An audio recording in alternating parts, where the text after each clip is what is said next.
Episode 56 BD. Arizona. PM 10 high no burn day issued for Tuesday, April 4th, Maricopa County. Maricopa County.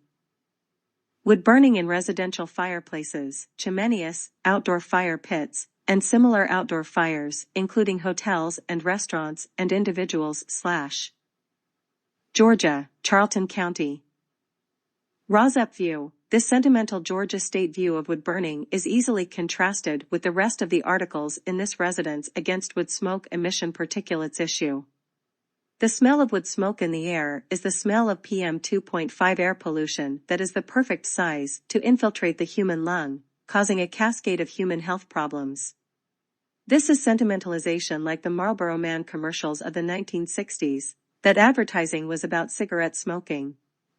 Residential wood burning could be likened to cigarette smoking, except residential wood burning is not addictive, and residential wood burning affects a larger, but still hyper-localized area in the yards and infiltrating the homes of near neighbors of residential wood burners.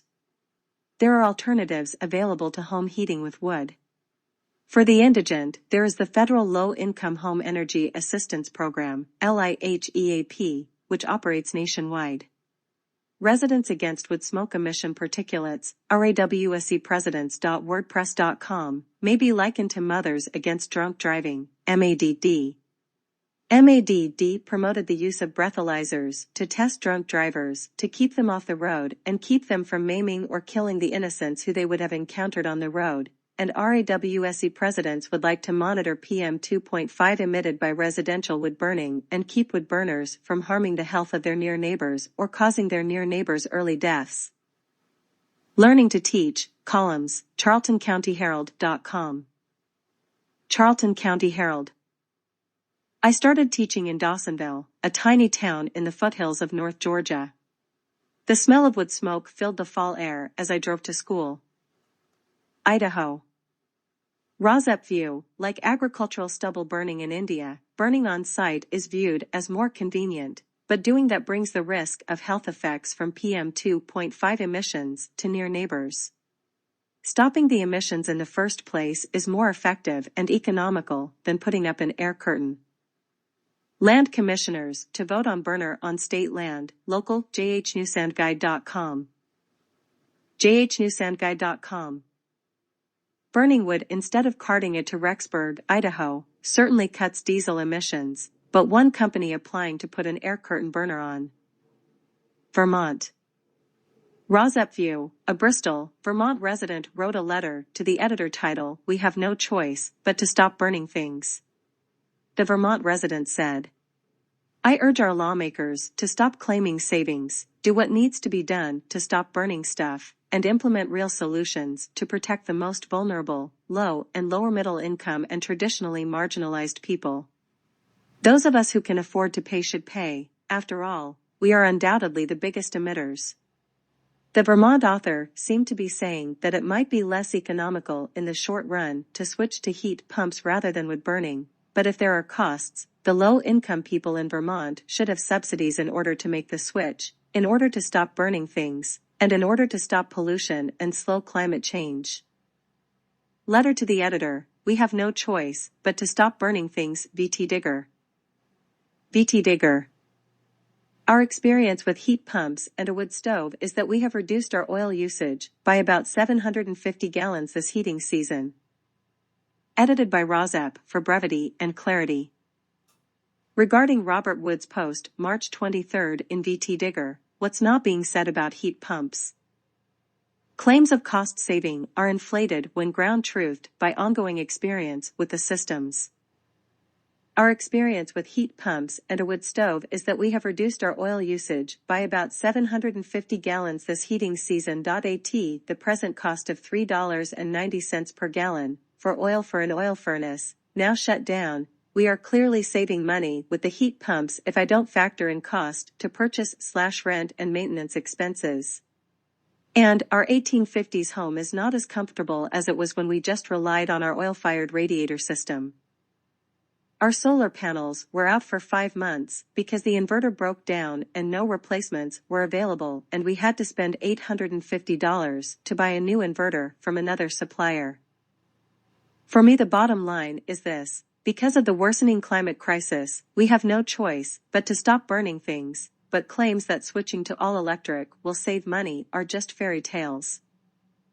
I urge our lawmakers to stop claiming savings, do what needs to be done to stop burning stuff, and implement real solutions to protect the most vulnerable, low and lower middle income and traditionally marginalized people.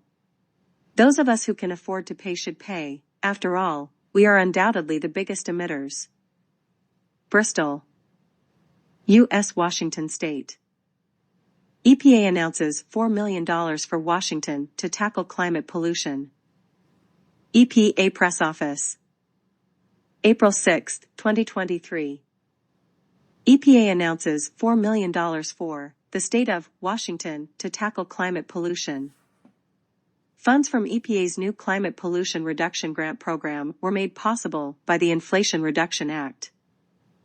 Seattle, April 6, 2023. Today, the U.S. Environmental Protection Agency announced $3 million to develop innovative strategies to cut climate pollution and build clean energy economies across Washington.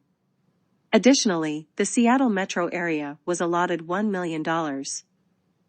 This funding sends a clear message that everyone deserves a seat at the table as we tackle the climate crisis, said EPA Region 10 Administrator Casey Sixkiller.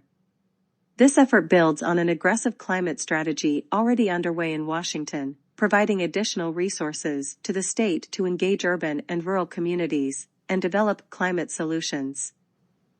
EPA announced the availability of the funds through climate pollution reduction grants earlier this month. Washington submitted the state's intent to participate in the new program the notice March 1, the very same day the grant was announced. Washington will use the funds to update its existing climate action plan.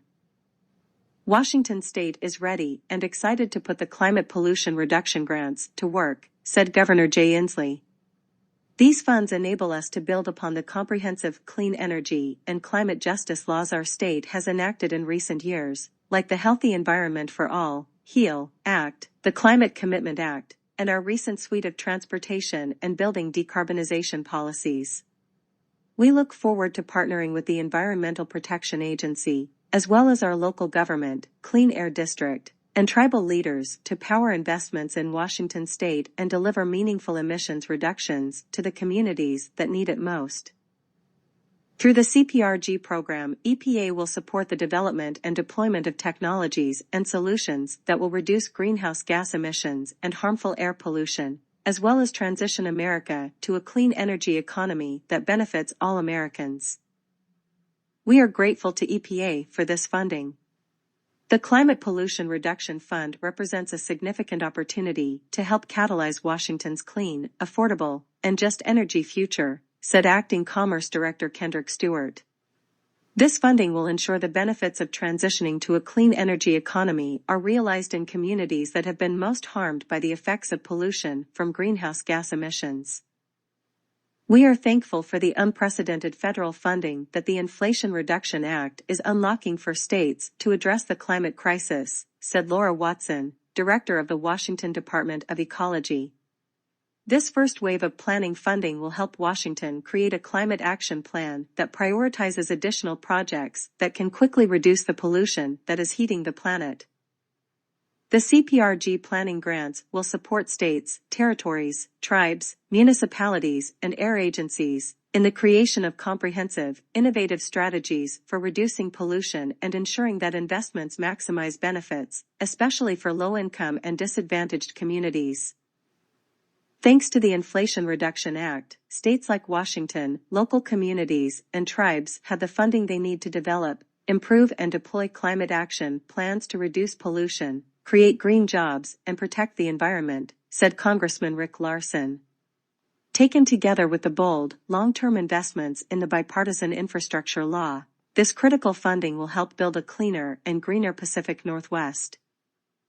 The Inflation Reduction Act continues to provide federal funding for projects that will help communities across Washington state, said Congresswoman Marilyn Strickland.